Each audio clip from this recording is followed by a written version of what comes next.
Hello again, ladies and gentlemen. Welcome back once again to Destiny 2. This is our first weekly update for the month of March, and it's our last one for Season 9. Boy, oh boy, I think we're just a few days away before Season 10 officially launches.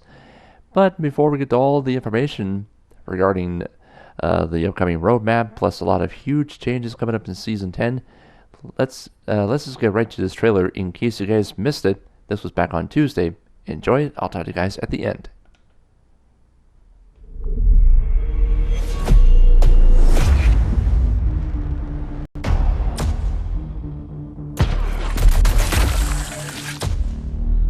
Are you there? Report. The Cabal have taken out the primary engine.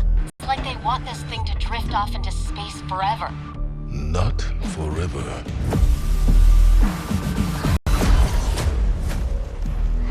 Guardian, the Almighty is plummeting towards the last city, and we have no way to stop it. If it comes to it, we Guardians must be the ones to make a hard choice.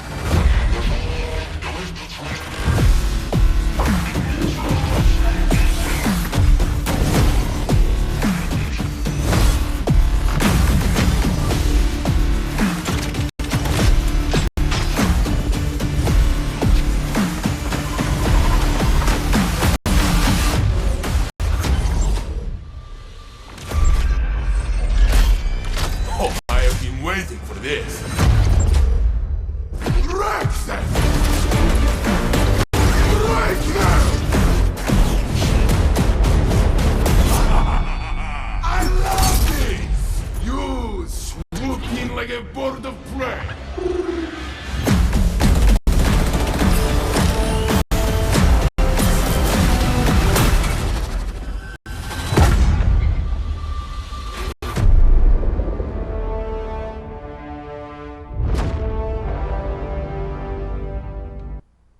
There you have it. So Season 10 begins on the 10th. That's in 5 days from now. Can't wait.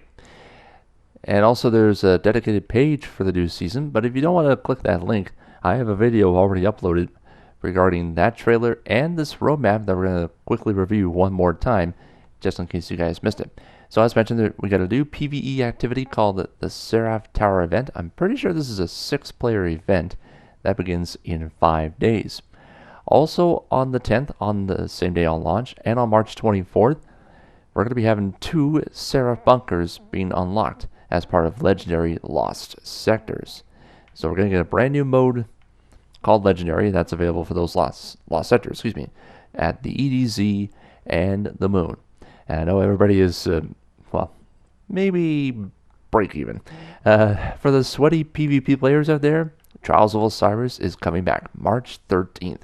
It will return every weekend with a new seal, Trials-themed weapons, and armor coming your way. Then on April 7th, another Seraph bunker will be unlocked called Io, as Legendary Lost Sectors will be live over there too. And for the brand new Nightfall Strike difficulty, sorry my ears got turned on here, Grandmaster Ordeal goes live April 21st. There's also going to be a new seal and endgame rewards coming your way. Also on that same day, from April 21st and running all the way to May 11th, it'll be a 3-week event for all players. This one's called Guardian Games.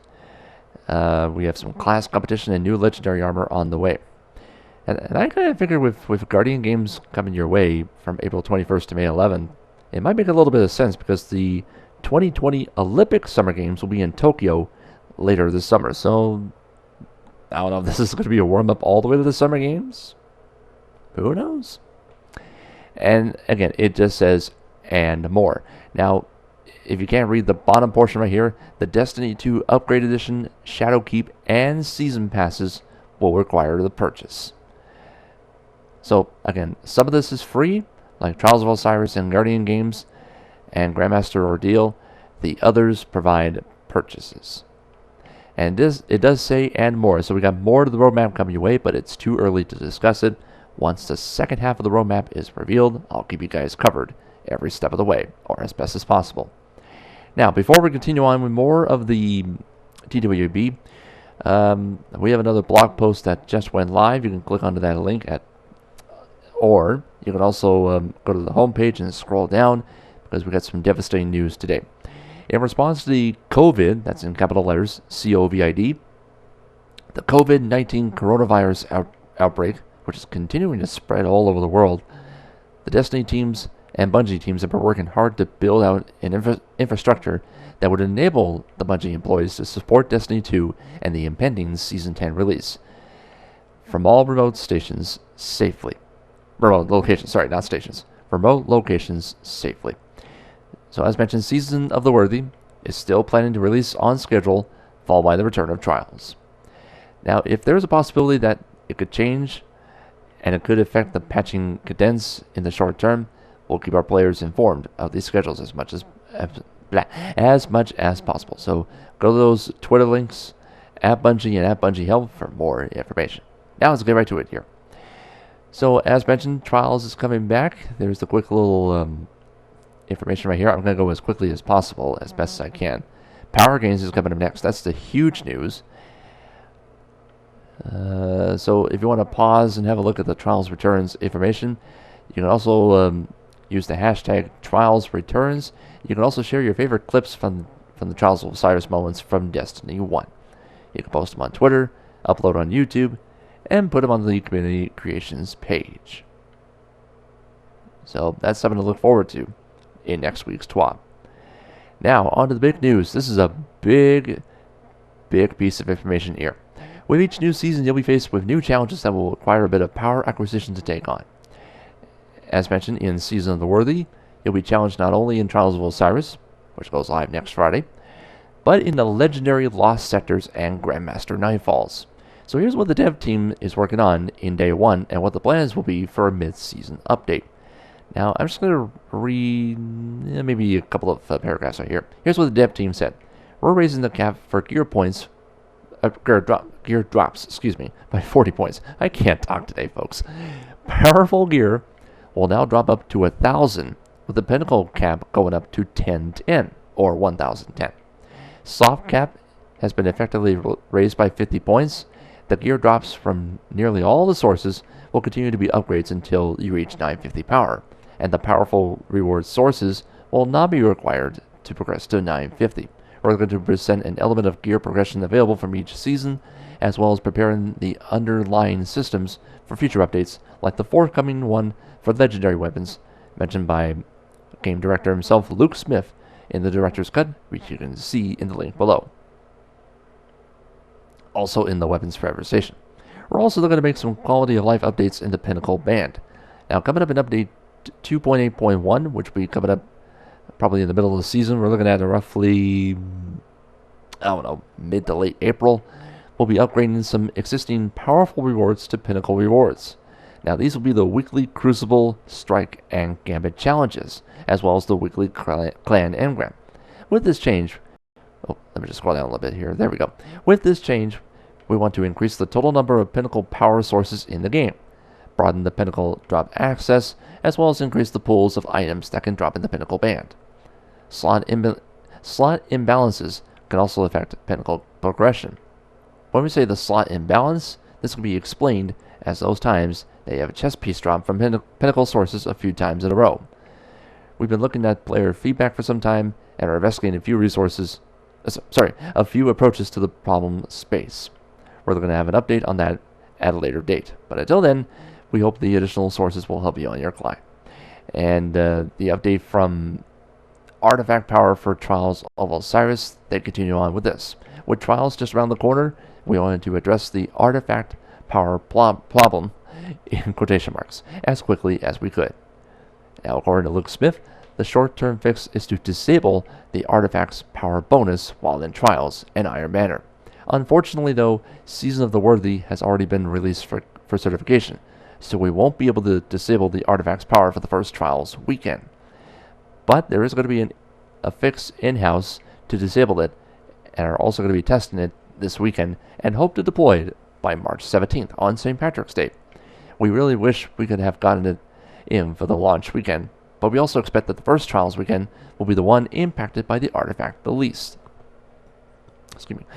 Players will have much less time to increase their artifact power, so the majority will be close to each other outside of Pinnacle drops. And there's the other two statements. I'm just trying to go as quickly as possible here. Now, if I were you guys, from now until roughly Tuesday morning, I would go for some bounty hunting.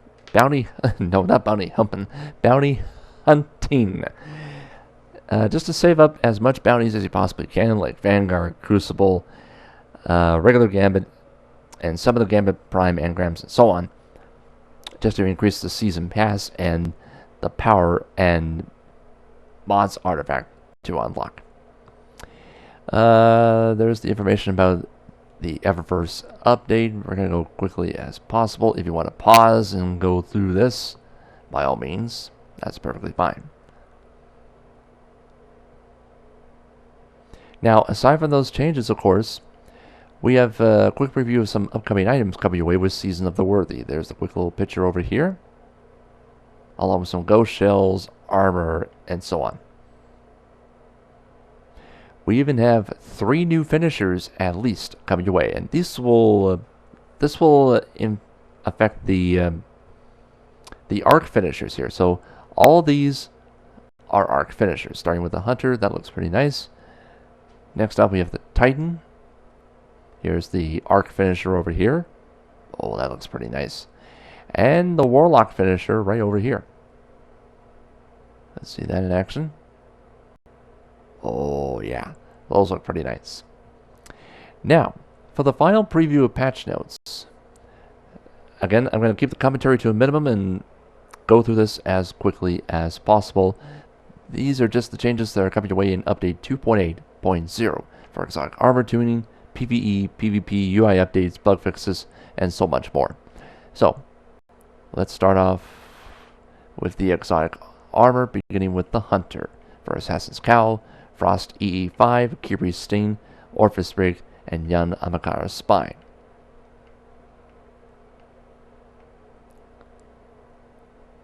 Next up for the Titan.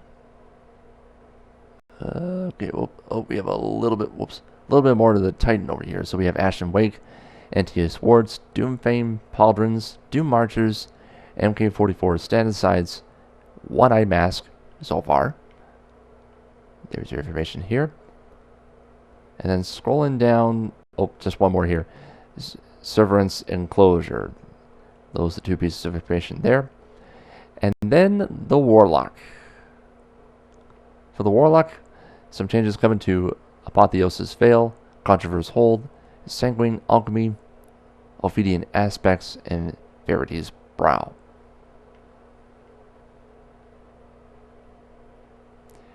And for investment here, we start off with the legendary engrams, these 3 pieces of information here, and armor stats. There's the quick look at the picture over here. And now for the UI.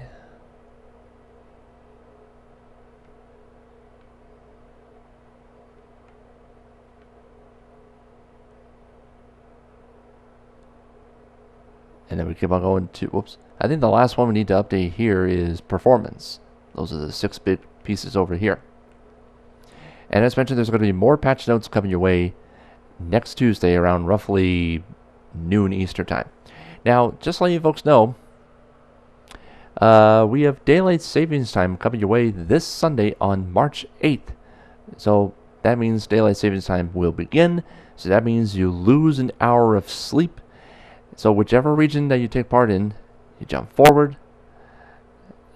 Spring forward, fall back. So we're into spring forward.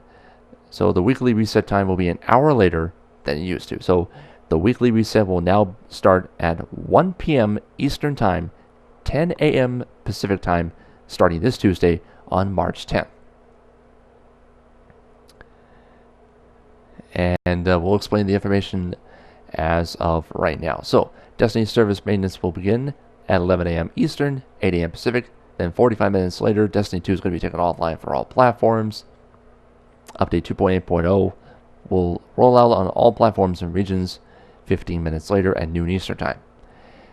Then at 1 o'clock Eastern Time, I don't know why they put it until 1. They just want to be more specific. 1:01 p.m. Eastern Time, 10:01 a.m. Pacific Time. Destiny 2 is going to be back online for all platforms, and Season 10 will officially begin. Then 2 hours later, maintenance will be over. Now, I do want to scroll down very, very quickly because... Okay, here's the last piece of information before we say goodbye. More issues that will be resolved when Seasons of the Worthy and Update 2.8.0 goes live on Tuesday. Hunter's Tempest Strike melee ability will now be performed when using PC controls where sprint is set to hold. The character subclasses with ranged melee abilities will now count towards melee kill bounties and triumphs. These include the following: the Titan Hammer Throw, Hunter Throwing Knives, and the Corrosive Smoke Bomb. For the Warlock, you have the Celestial Fire and Ball Lightning. The fastidious Miser Triumph will now correctly progress and complete for players who found all 30 Ascendant chests across the 3 weeks in the Dreaming City Curse and have claimed those corresponding triumphs. And finally, the weekly strike bounties for Hive and Vex boss kills is now going to award progress to players for killing the following: Savatun Son, Soul, and Dendron, the Root Mine. There you go. I know this one's a bit of a long update, but it's definitely worth it. Season 10 is live this Tuesday, just a few short sleeps away. Now, if you'll excuse me for just a minute, I gotta go right back to some Division 2 because I am just about done with the campaign. Still got more shade text trying to collect, and so on. So thank you for watching, everybody. We will see you guys in Season 10, and this will be a fantastic time to subscribe to the channel because as of late, you guys have been shattering it throughout the last month and a half. This has just been incredible. If you are brand new to the channel right here, definitely hit that sub button. You don't have to pay a single cent at all here on YouTube. And of course, if you are a subscriber on YouTube, don't forget to turn on notifications by hitting that bell to stay up to date on the latest gameplay content. And of course, a rating is greatly appreciated, which is a thumbs up, trying to support the videos as best as possible. So thank you again for watching this, everybody. We'll see you guys in Season 10. Take care, everybody.